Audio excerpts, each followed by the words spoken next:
তালাপৰ ধৰ্ষণ কাণ্ডক লৈ উত্তাল প্ৰতিবাদ অব্যাহত ধৰ্ষণকাৰী পাপু আহমেদক এনকাউণ্টাৰৰ দাবী ধৰ্ষণকাৰী বাসগৃহ উচ্ছেদ কৰিবলৈও আহ্বান প্ৰতিবাদকাৰীৰ এয়া তিনিচুকীয়াৰ তালাপৰ দৃশ্য শুকুৰবাৰে খোৱাং চাহ বাগিচাত সংঘটিত জঘন্য ধৰ্ষণ কাণ্ডক লৈ আজিও উত্তাল তালাপ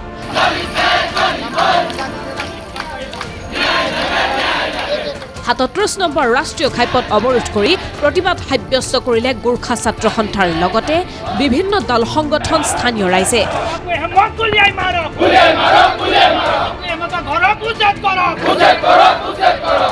বাগিচাখনৰ পাপু আহমেদ নামৰ এই লম্পটে ধৰ্ষণ কৰিছিল বিশেষভাৱে সক্ষম এগৰাকী যুৱতীক ইয়াৰ পাছতে আৰক্ষীয়ে পাপু আহমেদক গ্ৰেপ্তাৰ কৰি জেললৈ প্ৰেৰণ কৰে যদিও সাম কটা নাই ৰাইজৰ ক্ষোভ খং ধৰ্ষণকাৰী পাপু আহমেদক এনকাউণ্টাৰ কৰাৰ লগতে অভিযুক্তৰ বাসগৃহ উচ্ছেদ কৰাৰ দাবী প্ৰতিবাদী ৰাইজৰ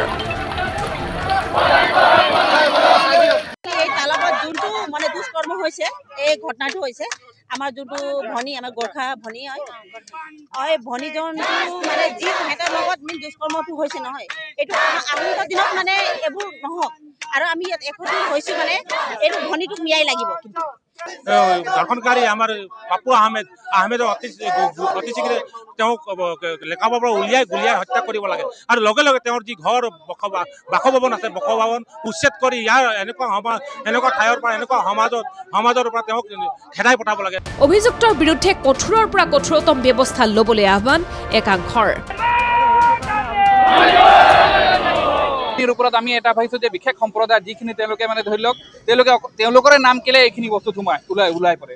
সকলো সময়তে তেওঁলোকৰ নামখিনি ওলাই পৰে এই বিশেষ সম্প্ৰদায়টো তো গতিকে আমি ভাবোঁ এই বিশেষ সম্প্ৰদায়টো সঁচাকৈ নিকৃষ্ট মানৱীয় তেওঁলোকৰ চিন্তা ধাৰণাখিনি নিকৃষ্ট আমাৰ ইয়াত ছোৱালী সদায় আগস্থান পায় ছোৱালীৰ লৈ এটা সন্মানজনক থকা ৰাজ্যত এই ঘটনাবোৰ বৃদ্ধি পাইছে এই ঘটনাবোৰ বৃদ্ধি কৰিছে কোনে এইবিলাকক চিনাক্ত কৰিব লাগিব এনেকুৱা কঠোৰ শাস্তি দিবলৈ আমি জিলা প্ৰশাসনক দাবী জনাইছোঁ যাতে সেই ব্যৱস্থাই যাতে আহিবলগীয়া কোনোবাৰ ব্যক্তি মনত এই শব্দ আহিবলৈ সাহস নকৰে ৰাইজৰ প্ৰতিবাদৰ পাছত এতিয়া অভিযুক্ত পাপু আহমেদৰ ক্ষেত্ৰত প্ৰশাসন আৰু আৰক্ষীৰ ভূমিকা কি হয় সেয়া হ'ব গুৰুত্বপূৰ্ণ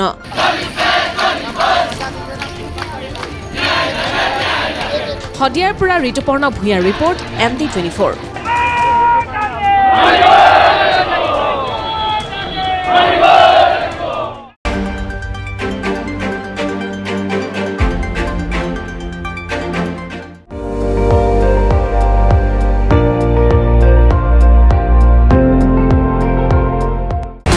আপুনি চাই আছে MD24